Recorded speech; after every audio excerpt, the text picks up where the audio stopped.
Psycho Candy, the Jesus and Mary chain.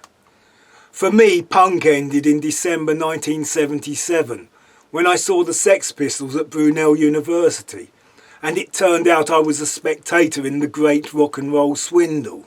So when a band came along who played like punks, looked like punks and behaved like punks, causing mayhem at their gigs and being totally unreliable, I presume they must have seen the film and taken notes. They had a provocative name and they got lots of press, music and tabloid, and the whole thing reeked of Svengali. I heard their John Peel sessions and they didn't seem to even have very much energy about them. It was slow and droning and very distorted. But then their single got played on the radio, even though it seemed to be about drug use. And I could hear what they were trying to do, and I probably hated them for it. But I loved it all the same. The slow drone and the semi-intelligible singing was like Lou Reed and the Velvet Underground. The reverb-drenched production and the boom-cha-ba-boom-cha drums were like the Phil Spector wall of sound. And the song did that thing of teasing you, making you yearn for the chorus.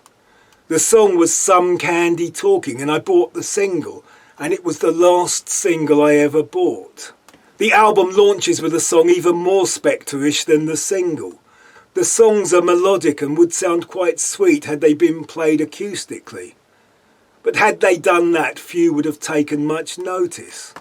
What we have is vocals that are just about audible over the extreme distortion of the guitars.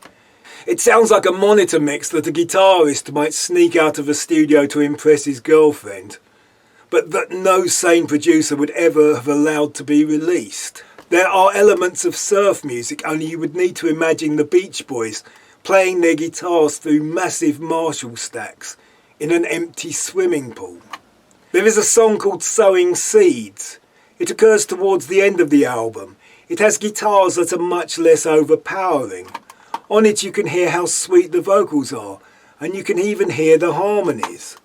But if they had mixed all the tracks that way, it would have all sounded the same. In fact, they managed to up the ante for the final track with what sounds like a dentist drill turned up to 11.